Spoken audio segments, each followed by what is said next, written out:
This is a pre-hearing conference at Vancouver on the 25th of January 2010 concerning Jose Luis Figueroa.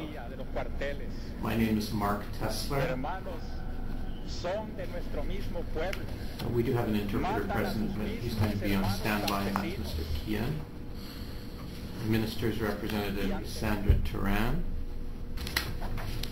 Mr. Figueroa, the Minister's requested a hearing in this matter, and what we have done is scheduled a conference to then look at dates when the matter can proceed. Now, you've received from the Minister a large package of documents. Have you decided whether you're going to get counsel for this hearing? Well, I think, first of all, I got to say that back in 2004, there was there were two decisions made on this case, on this matter.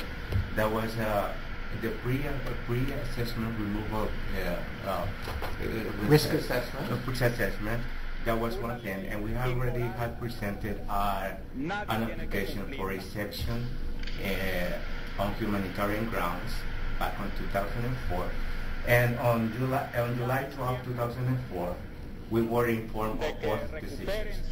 The pre-assessment that was on the conference or the hearing that we had for an immigration case, it was denied, but the exception on humanitarian grounds was approved by Officer King Hidalgo. And at that time, we were still being represented by a lawyer, who was Peter Lowry. The person on that matter was, his name was Crossenberg. I have to go through the papers. But anyways, at that time, when this was handed in to us, to my wife and I, the humanitarian grounds, the lawyer congratulated us in the matter that it was going forward. From that time on, we started getting mails from Inmigracion requesting stuff like passport updating and stuff like this. So you made an application for permanent residence? Exactly. So the application has been going through, and we didn't see that we needed a lawyer since then. Yeah, we haven't had any lawyer representing us in this matter, and so until the process has kind of been stuck in different stages. Back in 2004, it advanced. They were asking for different things, and we have documentation on, like medical exams and stuff like that. Then on July 2007, they restarted sending us more requests about, the medical exams. At one point it was already expired, so they requested more stuff in order to process this application. And they continue doing so, application for medical exams, renewal passports, criminal checks, and all that stuff. Then the process of this application had been kind of stuck again until last year, when we received actually we never received a letter from Officer Ward Hinson. He called home, and I was working in Pastor Carl's farm, helping him. And then we received a call from him, and then he set up an interview with him on July 6th. That was when we had an interview. So, to my surprise, there were so many questions relating my involvement with FMLN, and after that we received this review that he had made a report to the minister. To me, it has been kind of a surprise because we have been here for 12 years, almost 13 now, and this is the first time that we hear about an inadmissibility issues, stuff that, on my opinion, they should have been dealt with if they had an issue. I have to point out, sir, that ever since I came into Canada at the border, I never lied about me having had a relationship with FMLN. Okay, so I anyways, understand you're not happy about this hearing.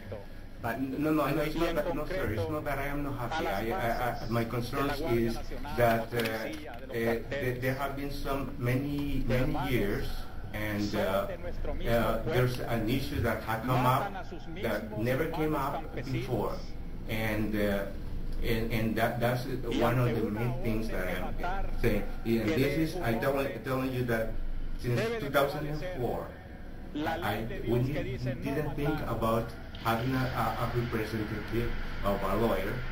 It was costing us a lot of money at that time. We paid about almost $5,000 in order to apply for the humanitarian grounds on lawyers' fee and stuff, so we didn't have any representation. I talked to the pastor where the church that we go, and we asked him to represent us in this matter, because for me, it wouldn't be easy to represent myself if I don't have a background, and to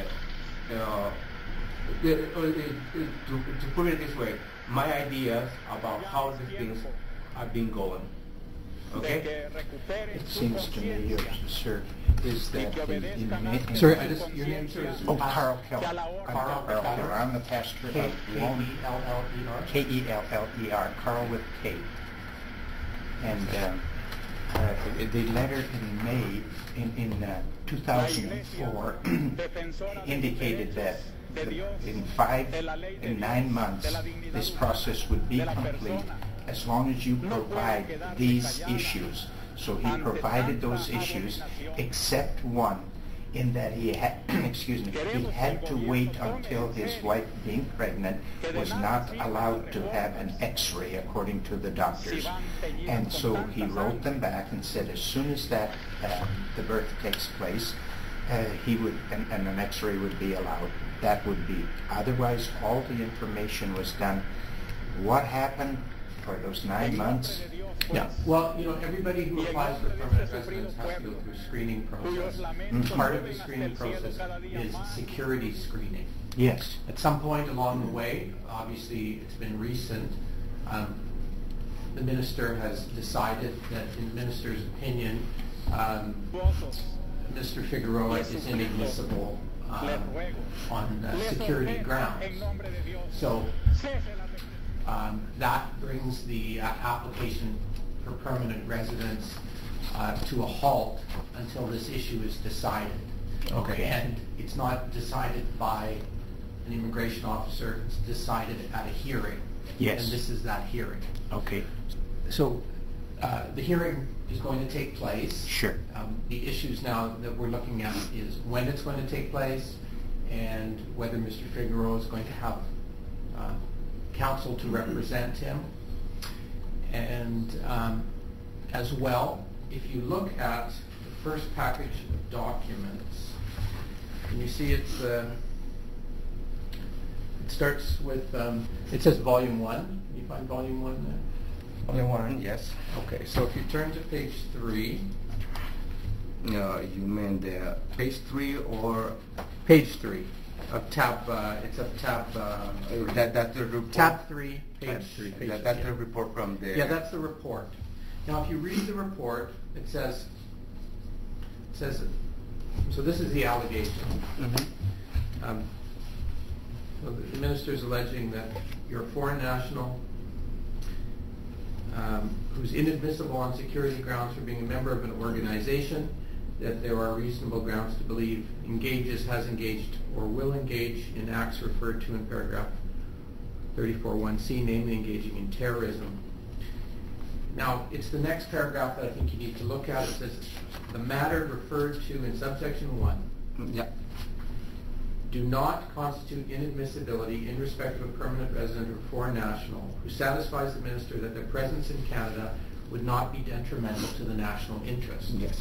So I suggest to you that you also make an application to the minister for this exemption. Okay? It's under 34, Yes. 34.2, right? Yes. I didn't bring my application. 34.2? No, I didn't bring my. Sir. But this is it's a separate separate matter. It's in a sense it's like making a humanitarian and compassionate application. You have to make an application to the minister for an exemption. So it will be different because we presented this back in July 2004. Completely different. It's totally different. Okay. Totally different, and you have to apply under this section. For exemption under which section? 34. Well, let me just go get my immigration legislation. 1 second. 34. We're resumed here. So I just provided Mr. Figueroa and Mr. Keller with a copy of 34. Section 34, and which includes 34.1 and 34.2, which is the minister's exemption. So you haven't spoken to counsel yet, to a lawyer about this proceeding. No, he is my lawyer. So you want him, He you want will Mr. be Keller my- to represent you in Yes. this hearing? Okay. And Mr. Keller, you're not getting paid for this, correct? No, Okay. no. And I am not a lawyer, as you obviously know. Okay. I'm the pastor of a congregation. Okay.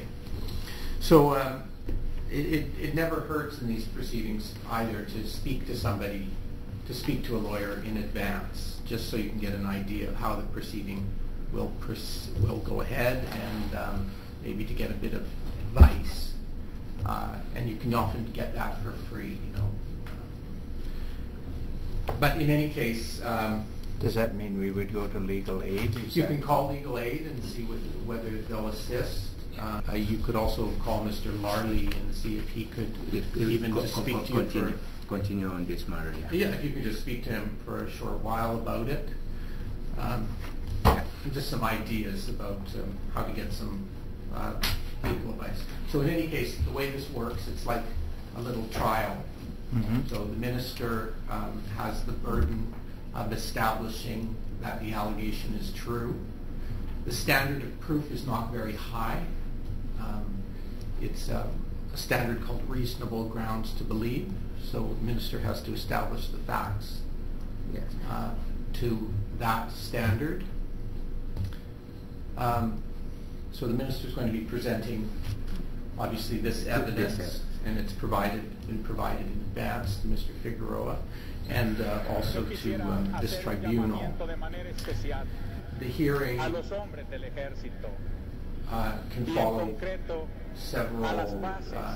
in several different ways, but in general, if the minister isn't going to call any fresh evidence, not going to call Mr. Figueroa, the minister would just make submissions on the documents.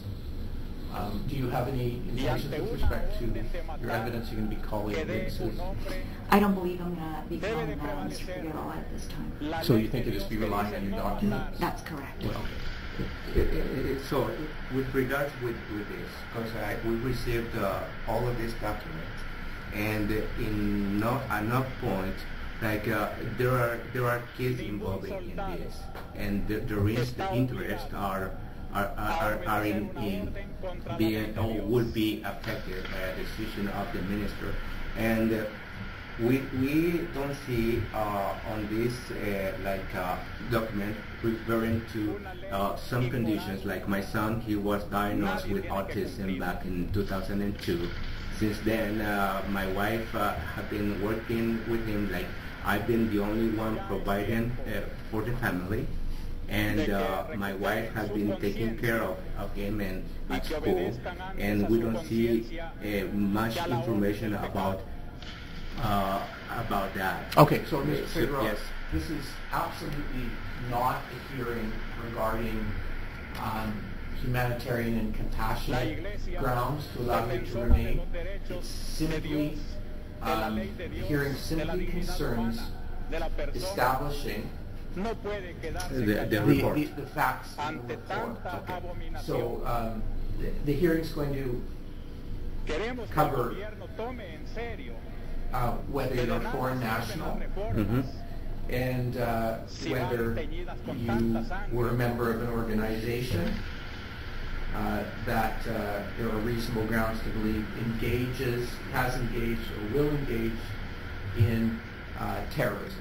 Okay, so all of those membership, terrorism, organization, all of those are legal terms for which there's case law.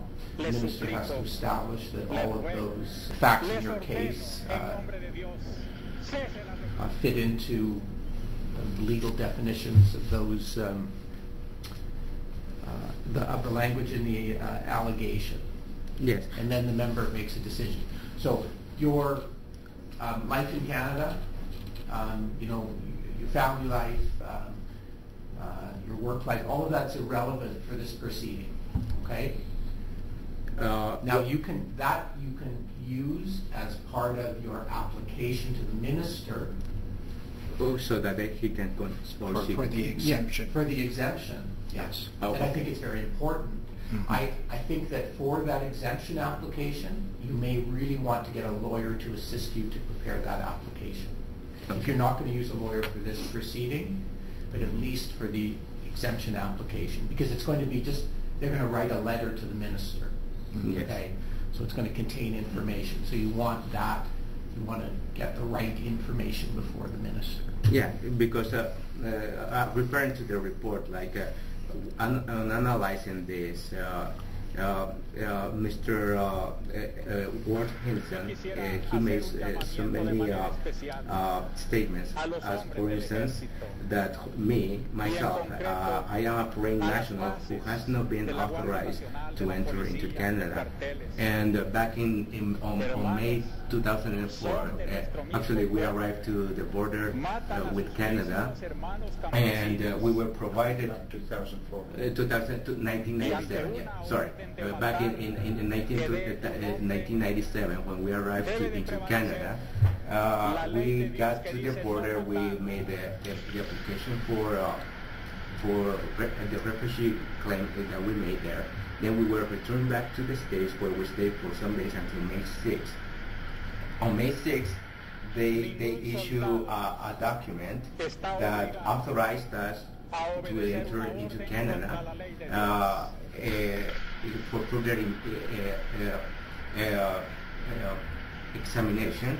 And in this case, I'm trying to see, he is stating that I was not authorized to enter Canada.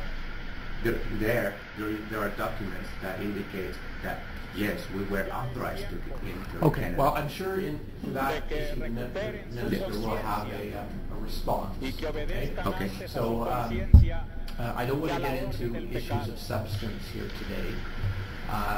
All I would like to do is come up with a date when you believe you'll be ready to proceed. Okay? So, generally what we do in these pre-hearing conferences is we find out whether a person wants counsel, whether they've made any arrangements for counsel. So in this case, Mr. Figueroa, you've decided to proceed with Pastor Keller to assist you. So I believe at this point we can just come up with a date.